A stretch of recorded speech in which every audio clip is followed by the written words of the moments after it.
If you thought that I was done adding documents to my red folder and tallying up the damages done to the XRP community, you would be mistaken. And to be honest, I thought that I was done with this as well. I thought we were going to put the red folder away, the SEC versus Ripple lawsuit was over.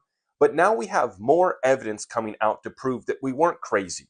And for those who thought that the red folder and the buyback was just about saying XRP we thought was worth 50,000, it goes a lot deeper than that.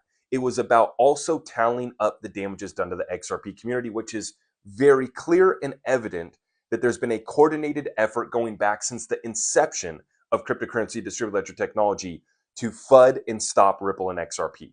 What I'm looking at in front of me is a communication between Austin Hill, an early Bitcoin developer, and the bad actor, right? This all goes back to the files that have been released over the past few days. I'm not going to say the guy's name, but you know who I'm talking about. You understand the situation. Included in this email, though, is also Joy Ito from MIT. Now, I'll explain where she comes in. Austin Hill is telling this bad actor not to invest in Ripple and Stellar because they are bad for the ecosystem. They're trying to convince them to invest in Bitcoin and continue looking at Bitcoin, but not to invest in Ripple and Stellar.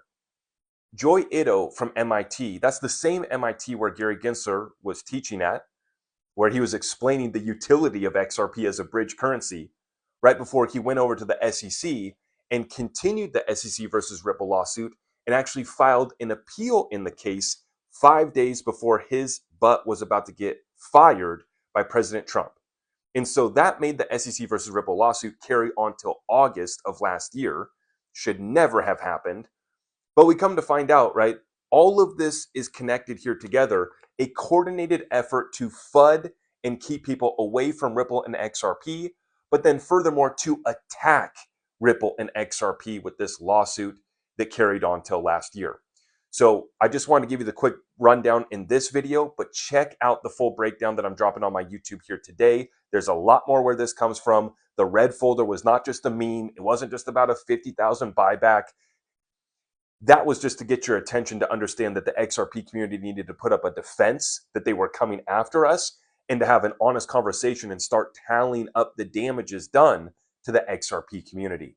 So check out the full breakdown on my YouTube. Make sure you guys follow here for more, and I appreciate your support.